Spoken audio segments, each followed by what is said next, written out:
اعوذ باللہ من الشیطان الرجیم بسم اللہ الرحمن الرحیم الحمد للہ رب العالمین الصلاۃ والسلام علی اشرف الانبیاء والمرسلین وعلی آلہ الطیبین الطاہرین اللہم صل علی محمد وعلی محمد وعجل فرجہ۔ ہم لوگ منطق میں جو ابتدائی بحث تھی منطق کی، بسم اللہ الرحمن الرحیم، جو منطق کی ابتدائی بحث تھی اس میں ہم نے کہا تھا کہ منطق کیا ہوتا ہے، منطق کون سا علم ہے، منطق کی تعریف کیا ہے، اور منطق کا جو ہے وہ موضوع کیا ہے، منطق کا فائدہ، اس کی غرض و غایت کیا ہے، اور پھر ہم نے منطق کو جو اس کی تقسیم کیا تھا کہ منطق کا موضوع دو چیزیں ہوتی ہیں، تعریف اور استدلال۔ اگرچہ جو ہم جس کتاب سے استفادہ کر رہے ہیں خلاصۃ المنطق، ان کے نزدیک اس کے موضوع تین چیزیں ہیں، تعریف، استدلال اور علمی مناہج سے، لیکن جو عام طور پر منطق مظفر ہے یا دوسری کتابوں میں دو اس کے موضوع ہیں، تعریف اور استدلال، یعنی منطق کسی چیز کی تعریف کے بارے میں جو کیونکہ منطق کا مقصد اور غرض و غایت یہ ہے کہ وہ ہماری سوچ کو صحیح کرے، ٹھیک ہے، ہمارے ذہنی تفکر کو، ہماری تفکیر کو صحیح کرے، ہمیں صحیح سوچ کے راستوں کو دکھائے، تو کسی چیز کی جس کے ذریعے ہم کسی چیز کی تعریف کر سکیں یا اس کے بارے میں استدلال ہو۔ تو تعریف کا یعنی جو اس کا تقریباً سمجھے کہ منطق کو دو حصوں میں تقسیم کیا جائے، تعریف اور استدلال، یعنی بعض اس کی بحث تعریف کے بارے میں ہے اور بعض منطق میں بحث استدلال کے بارے میں۔ تو تقریباً تعریف کے بارے میں جو بحث تھی وہ ہم نے ختم کی، آج آخری بحث جو ہے وہ صرف رہ گئی ہے تصنیف، جو آج آخری بحث ہے وہ رہ گئی تصنیف۔ پچھلے درس میں نے آپ کو تقسیم کے بارے میں بتایا تھا، ہم نے تعریف میں پڑھی، تعریف کی اقسام پڑھی، تعریف کی شرائط پڑھی، اور پھر ہم نے اس میں تقسیم کو پڑھا۔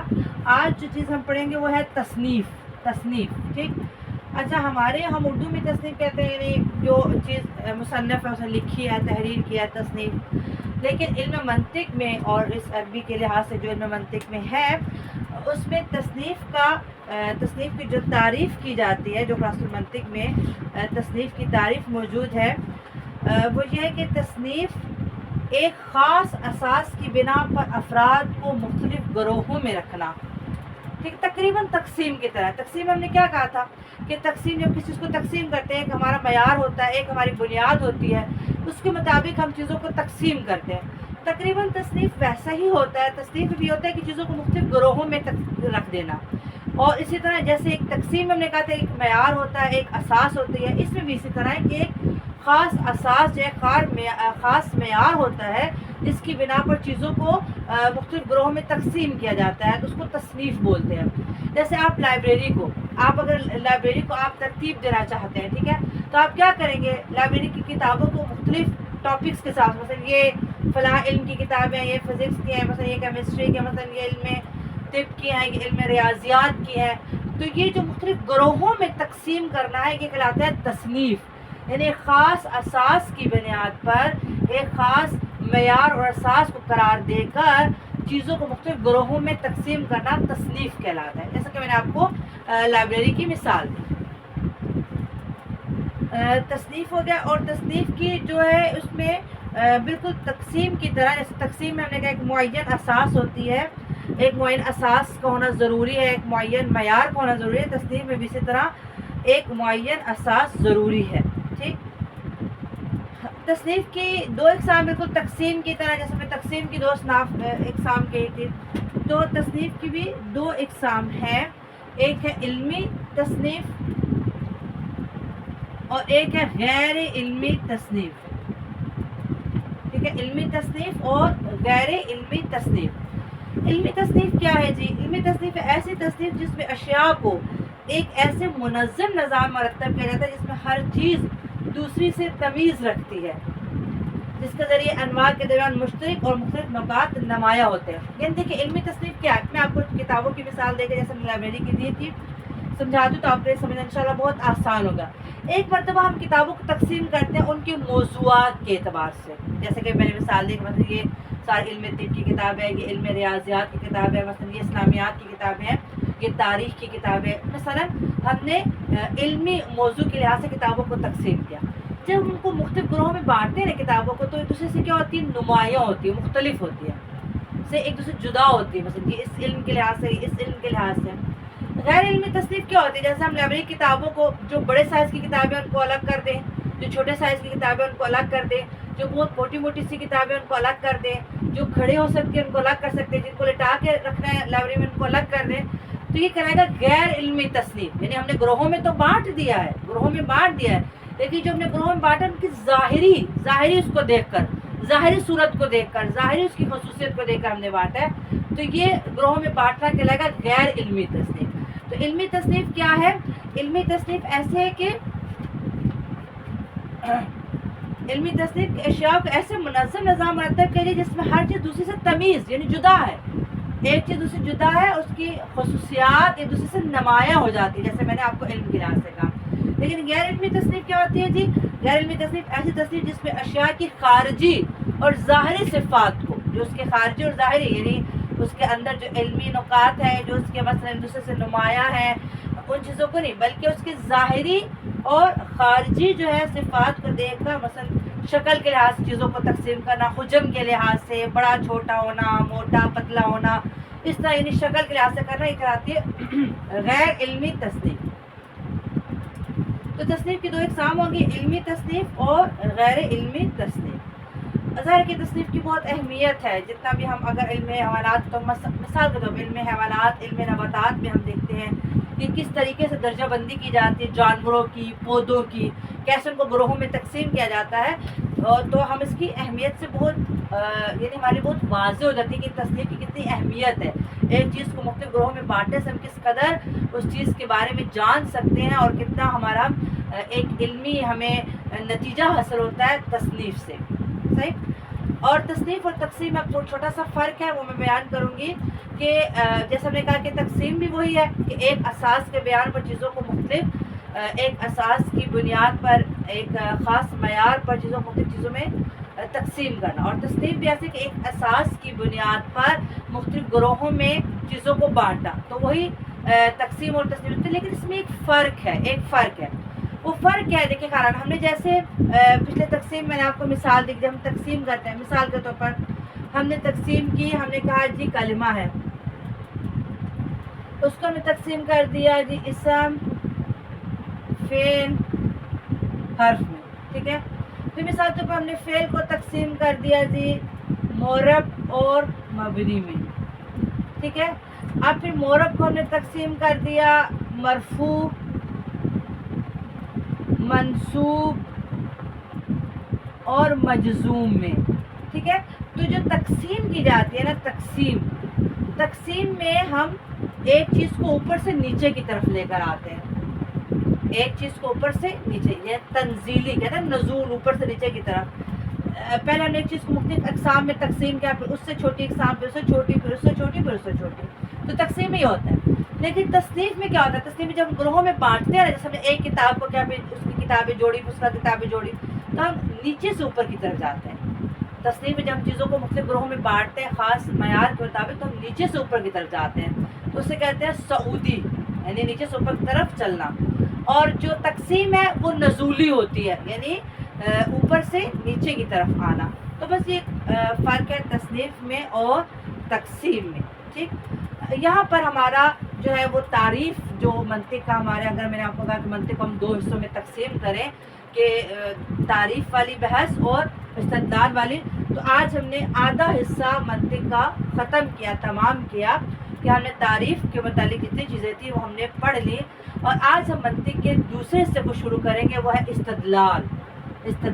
ٹھیک ہے. آج ہم انشاءاللہ اس کے بارے میں بات کریں گے اور اس کی بحث کا آغاز کریں گے، استدلال. اور انشاءاللہ کوشش کریں گے کہ جو ہمارے چند دروس ہیں اس میں ہم استدلال کے بارے میں پڑھیں. ٹھیک. تو آج تعریف یا معرف جو ہم نے پیچھے کہا تھا، معرف یا تعریف، اس کی بحث ختم ہو گئی اور اب ابتدا ہو رہی استدلال. استدلال کے لیے سب سے پہلے جس چیز کا جاننا ضروری ہے وہ ہے قضیہ. سب سے پہلے قضیے کو جاننا ضروری ہے. کیوں قضیے کو جاننا ضروری ہے؟ اس لیے قضیے کو جاننا ضروری ہے کہ قضیہ ہی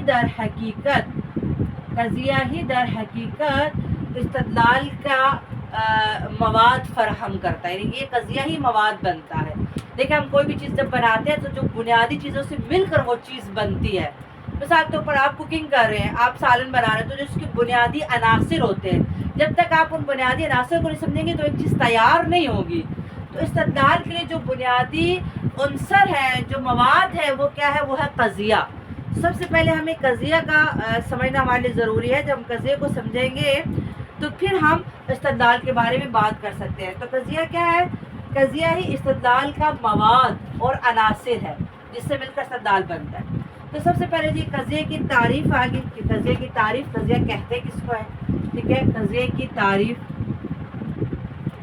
میں پوری عبارت خان اس لیے نہیں لکھ رہی کہ میں بارہا کہہ چکی ہوں کہ کتاب انشاءاللہ کے گروپ میں موجود ہے, خلاصۃ المنطق. یہ ہم ساری جو دروس لے رہے ہیں, جو کر رہے ہیں, وہ خلاصۃ المنطق کے ہیں. تو تمام تعریفیں, پوری چیزیں لکھی ہوئی موجود ہے. میں سے کوشش کر رہی ہوں کہ اس وقت میں آپ کو زیادہ سمجھا سکوں, آپ کے لیے بات واضح ہو سکے. باقی لکھا ہو تو انشاءاللہ کہ آپ کو گروپ میں PDF شیئر کی ہوئی ہے خلاصۃ المنطق کی. صحیح. قضیے کی تعریف کیا ہے؟ قضیہ خبر کو کہتے ہیں. ٹھیک ہے, قضیہ کیسے کہتے ہیں؟ خبر کو. یعنی ہم نے جو پیچھے مفرد و مرکب میں پڑھا تھا نا کہ ایک خبر جو دی جاتی ہے, ایک ایسی خبر کہ جو ایک ہم جیسے ایک جملہ بولا, مثلا میں نے کہا کہ زید آ رہا ہے, مثلا محمد عادل ہے, باہر بارش ہو رہی ہے, آج چھٹی ہے. تو یہ جو ایک ہم نے مفرد و مرکب میں پڑھا تھا نا, ایک جملہ جو ہوتا ہے اسے کہتے ہیں قضیہ. ٹھیک ہے, یہ قضیہ وہی ہے جو مفرد و مرکب میں پڑھ چکے ہیں. جو خبر ہوتی ہے, جب ہمیں کس چیز کے بارے میں کوئی خبر بیان کرتے ہیں, جو ایک جملہ ہوتا ہے اسے کہتے ہیں قضیہ. ٹھیک. اس کے بعد جی قضیے کی تقسیم. انشاءاللہ قضیہ آپ کو سمجھ میں آ گیا. جو ہم ایک جملہ بولتے ہیں نا وہ قضیہ کہلاتا ہے. جیسے میں نے بولا کہ مثلا باہر سورج نکلا ہے, آج چھٹی ہے, محمد سو رہا ہے, یہ سب قضیہ کہلائے گا. صرف خود قضیے کی پھر آگے تقسیم ہے.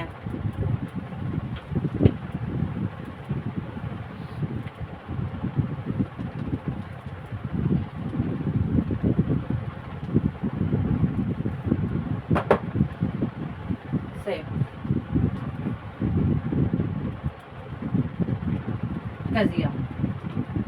ٹھیک ہے, قضیے کی ہم نے تعریف کر لی. اب قضیے کی تقسیم ہے. قضیے کی تقسیم, قضیے کی بنیادی دو تقسیم ہیں. اس کی بنیادی تقسیم ہے قضیے کی, قضیہ حملیہ اور قضیہ شرطیہ. قضیہ حملیہ اور قضیہ شرطیہ, یہ اس کی دو بنیادی تقسیم ہے قضیے کی. قضیہ حملیہ کیا ہوتا ہے؟ قضیہ حملیہ ہوتا ہے ایسا قضیہ جس میں کسی چیز کو کسی دوسری چیز کے لیے ثابت یا نفی کرنے کا حکم لگایا جائے. ٹھیک ہے,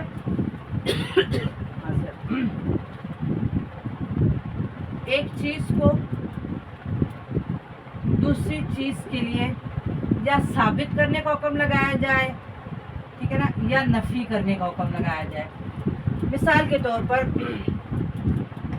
جیسے اس میں خالد حاضر, میں اردو مثال بتا کہ خالد حاضر ہے. ٹھیک ہے, خالد غائب نہیں ہے. یہ دو قضیے ہیں, یہ دو قضیے اور دونوں حملیہ ہیں. حملیہ کیا ہوتی ہے؟ ایک چیز کو دوسری چیز کے لیے یا تو ثابت کیا جاتا ہے, جیسے ہم نے کہا خالد حاضر ہے, یعنی حضور کو ثابت کیا خالد کے لیے, خالد حاضر ہے. یا ایک چیز کو دوسری چیز کے لیے نفی کا حکم لگایا جاتا ہے, خالد غائب نہیں ہے, یعنی ہم نے غائب ہونے کو اس سے نفی کیا ہے, خالد غائب نہیں ہے. تو یہ بھی قضیہ حملیہ ہے اور یہ بھی قضیہ حملیہ ہے, ایک چیز کو دوسری چیز کے لیے ثابت یا نفی کرنے کا حکم لگانا. لیکن جو شرطیہ ہوتا ہے اس میں ایک قضیے کو دوسرے قضیے کے لیے ثابت یا نفی کیا جاتا ہے. شرطیہ میں دو جملے آتے ہیں, دو قضیے آتے ہیں, ایک قضیے کو دوسرے قضیے کے لیے ثابت کیا جاتا ہے یا پھر نفی کیا جاتا ہے. ٹھیک ہے, تو شرطیہ میں کیا ہوتا ہے کہ ایک قضیے کو دوسرے قضیے کے لیے, ایک قضیے کو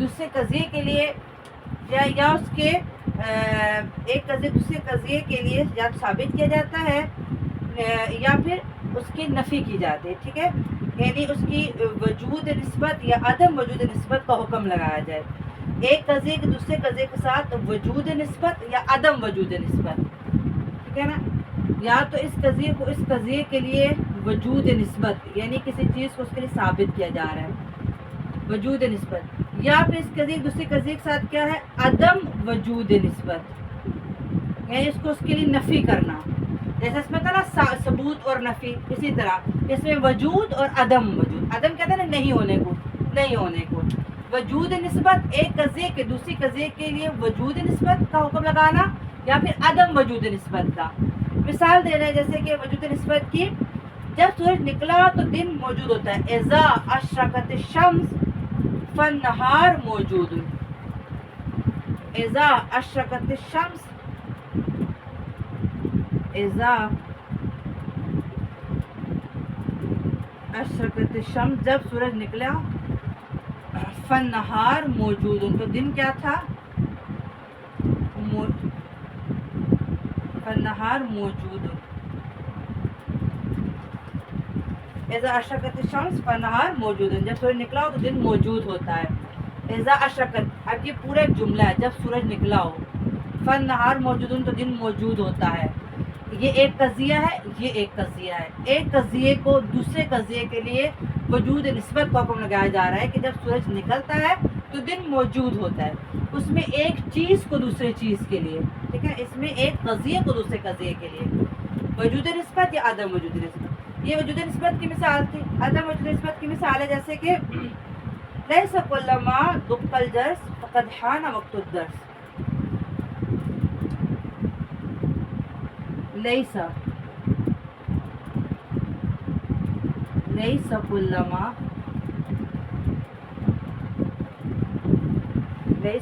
ما دق الجرس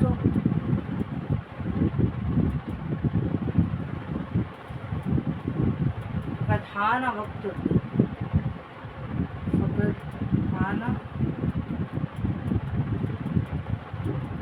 الدرس، لیس کل ما، ایسا نہیں ہے کہ جب بھی گھنٹی بجے تو قدر بجنا، جرس گھنٹی، ایسا نہیں ہے کہ جب بھی گھنٹی بجے تو درس کا وقت ہو جائے، کہ بریک کے لیے بھی گھنٹی بجتی ہے، چھٹی کے لیے بھی گھنٹی بجتی ہے، درس کے لیے بھی گھنٹی بجتی ہے، تو ایسا نہیں ہے کہ جب بھی گھنٹی بجتی ہے تو درس کا وقت ہو جاتا ہے، تو ایک قضیے کو دوسرے قضیے کے لیے عدم وجود نسبت کا حکم لگایا جا رہا ہے، ایک قضیے کے دوسرے قضیے کے ساتھ، ایسا نہیں کہ جب بھی گھنٹی بجے تو درس کا وقت ہو چکا ہوتا ہے، تو اس میں وجود نسبت تھا، جب سورج نکلتا ہے تو دن موجود ہوتا ہے، اس میں عدم وجود، عدم نہیں نہ ہونا، ایسا نہیں ہے کہ جب بھی گھنٹی بجتی ہے تو درس کا وقت ہو جاتا ہے، ایسا نہیں ہے، اس میں عدم وجود نسبت میں کیا آئے گا، نہیں آئے گا، لیسا نہیں، ٹھیک ہے، بہر یہ لیسا ایک مثال ہے، اور بھی یعنی آ سکتے ہیں، یعنی اس میں نہیں آئے گا، اردو میں جسم کہتے ہیں، جیسے اس میں تھا نا نہیں، تو اس میں بھی جب ہم اردو ترجمہ کریں گے تو نہیں آئے گا، یعنی کیونکہ عدم ہے نا، عدم نہ ہونا،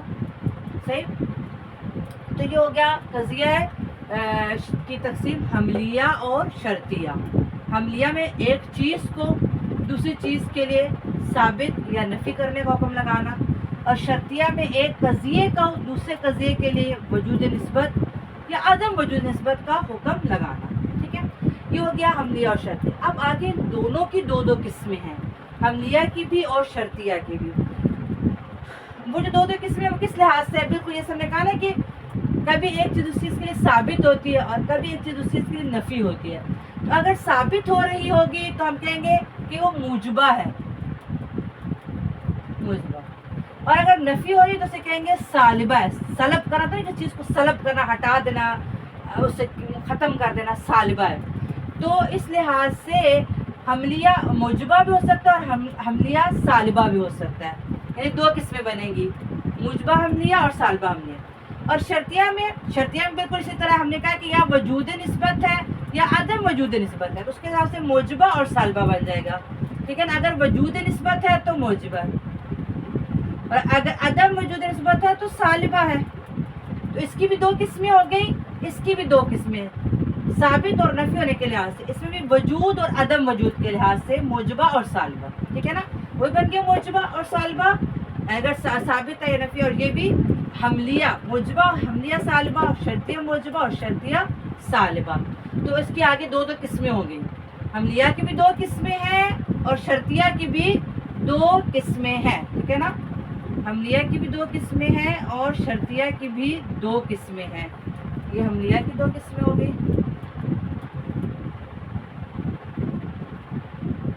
حملیہ کی بھی دو قسمیں ہیں اور شرطیہ کی موجبہ اور سالبہ. صحیح ہو گیا. تو یہ قضیے کی ہم نے کیا قضیہ یعنی وہ خبر جو ایک ہوتی ہے، جیسے ایک جملہ ہوتا ہے اور وہ کبھی حملیہ ہوتا ہے، یعنی ایک چیز دوسری چیز کے لیے ثابت کیا جاتا ہے یا نفی کیا جاتا ہے، اور کبھی ایک قضیے کو دوسرے قضیے کے لیے وجود نسبت یا عدم وجود نسبت کا حکم لگایا جاتا ہے. تو ان کی آگے دو قسمیں، حملیہ کی بھی دو قسمیں ہیں اور شرطیہ کی بھی دو قسمیں ہیں. حملیہ میں ایک ہے وہی اگر تو کسی چیز کو دوسری چیز کے لیے اس کے ثابت ہونے کا حکم لگایا جائے تو اسے کہیں گے موجبہ، اور اگر اس کے نفی کا حکم لگایا جائے تو کہیں گے سالبہ. صحیح. اس طرح اگر ایک قضیے کو دوسرے قضیے کے لیے وجود نسبت کا حکم ہے تو کہیں گے موجبہ، اور اگر عدم وجود نسبت ہے تو کہیں گے سالبہ. سلب کرتا ہے کسی چیز کو اٹھا لینا، ختم کر دینا، نہ ہونا کسی چیز میں. ٹھیک ہے. تو اس طرح یہ حملیہ اور شرطیہ کے آگے دو قسمیں ہوں گے. اور جو اہم بات ہے وہ ہے کہ ارکان، قضیے کے ارکان، قضیے کے ارکان. ٹھیک ہے نا. تو جو حملیہ ہے اس کے بھی ارکان اور اس کی بھی ارکان میں بھی آپ کو بتاتی ہوں. حملیہ میں بھی دیکھیں پہلا رکن تو خود یہ موضوع ہوتا ہے. جیسے ہم نے اگر آپ دیکھتے ہیں منطق میں شروع ہم نے کہا تھا موضوع اور محمول، موضوع اور محمول. بالکل اسی طرح جیسے کہ ہم نحو میں کہتے ہیں مبتدا اور خبر، مبتدا اور خبر. ٹھیک. تو اس لحاظ سے حملیہ میں جو موضوع اور محمول ہوتا ہے اور ایک نسبت ہوتی ہے. ٹھیک ہے نا. دیکھیں میں اس کو بتاتی ہوں. خالد یہ ہو گیا موضوع، غائب یہ ہو گیا محمول، اور اس کا نہ ہونا جو ہے وہ ہوگی نسبت. ٹھیک ہے. اب جو ہے اصل میں جو یہ ہم قضیے میں جو موضوع ہوتا ہے نا، اس موضوع کہتے ہیں محکوم علیہ. اس کا موضوع کا کیا نام دیا جاتا ہے؟ موضوع کا نام دیا جاتا ہے محکوم علیہ. محکوم علیہ کیا مطلب؟ جس پر حکم لگایا جا رہا ہے، کیونکہ ہم اس کے بارے میں بتا رہے ہیں نا، خالد کے بارے میں بتا رہے ہیں، اس کے بارے میں حکم کو بیان کر رہے ہیں. تو جس کے بارے میں حکم لگایا جاتا ہے، جس کے اوپر محکوم حکم لگایا جائے علیہ، اس کے اوپر، تو موضوع کہلاتا ہے محکوم علیہ. جس کے اوپر حکم لگایا جائے، جس کے بارے میں ہم خبر دے رہے ہیں، جس کے بارے میں ہم بات بتا رہے ہیں، تو جس کے بارے میں حکم، جس کے اوپر حکم بیان کر رہے ہیں اسے کہیں گے محکوم علیہ، یعنی وہ جو ہم جس کو موضوع کہتے ہیں. اور محمول کو کہتے ہیں محکوم بہ، جو حکم لگایا جا رہا ہے، محکوم بہ.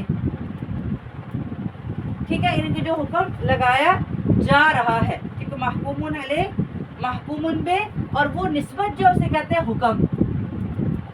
کبھی وہ اسبات میں، یعنی ادھر اسبات میں اور ادھر نفی میں ہے. یہ جو نسبت اسے کہتے ہیں حکم. تو قضیہ حملیہ کے تین رکن ہو گئے. قضیہ حملیہ کے تین رکن ہو گئے. ایک موضوع جس کو محکوم علیہ کہتے ہیں، دوسرا محمول جس کو محکوم بہ کہتے ہیں، اور تیسری جو نسبت ہے یعنی اسبات یا نفی، اسے کہتے ہیں حکم. تو تین رکن ہو گئے قضیہ حملیہ کے. قضیہ حملیہ کے تین رکن ہوئے. وہ موضوع محکوم علیہ جس پہ حکم لگایا جا رہا ہے، محمول یعنی جو حکم لگایا جا رہا ہے، محکوم بہ جو حکم دیا جا رہا ہے، اور جو نسبت ہے کبھی وہ اسبات کی ہوتی ہے اور کبھی وہ نفی کی ہوتی ہے. تو قضیہ حملیہ کی تین ارکان ہیں. یہ قضیہ حملیہ کے ارکان ہیں. ٹھیک ہے. انہیں کیا کہیں گے؟ ارکان. یہ جو کہ ہم نے ہے یہ قضیہ حملیہ کے ارکان. تین ارکان ہیں قضیہ حملیہ کے. اب ہم آئیں گے قضیہ شرطیہ کے ارکان. قضیہ شرطیہ میں بھی تین ارکان ہوتے ہیں. ایک ہوتا ہے مقدم، جو پہلا قضیہ ہے نا، ایک قضیے کو ہم نے کہا دوسرے قضیے کے بارے میں موجود نسبت یاد ہے، موجود نسبت بالکل جیسے ہم نے اس میں موضوع محمول کہا. صحیح. اس میں جو پہلا قضیہ اسے کہتے ہیں مقدم. جیسے کہ ہم نے کہا گھنٹی کا بجنا، جب گھنٹی بجتی تو یہ ہو گیا مقدم. مقدم مقدم کہتے ہیں پہلے کو ہونے کو. صحیح. تو جو پہلا قضیہ ہے اسے کہیں گے مقدم. صحیح ہو گیا مقدم. اور پھر جس دوسرا قضیہ ہے اسے کیا کہیں گے؟ تالی. تالی یعنی تالی کہتے ہیں بعد میں آنے، ایک پہلے پھر جو اس کے بعد. جو دوسرا قضیہ ہے اسے کہیں گے تالی. مقدم اور تالی، ٹھیک ہے نا، یہ ارکان ہیں قضے کے، شرطیہ قضے شرطیہ کے ارکان، مقدم اور تالی۔ اور تیسرا رکن اس کا کیا ہے جی؟ رابطہ۔ رابطہ اس میں جو نسبت تھی وہی اثبات اور نفی والی، اس میں کہتا ہے رابطہ۔ رابطہ رابطہ کیا ہے؟ کیا ربط کے لیے استعمال ہونے والے ادوات ربط کہلاتے ہیں۔ مثلا پہلی مثال میں یہ جو فا، یہ ان دونوں کو رابطہ دے رہا ہے وہی ہم نے جو کہا کہ وجود نسبت اور عدم وجود نسبت، ٹھیک ہے، وہی ہے۔ تو تیسرا کیا ہو گیا؟ رابطہ۔ تیسرا کیا ہو گیا؟ رابطہ۔ رابطہ، ٹھیک ہے نا۔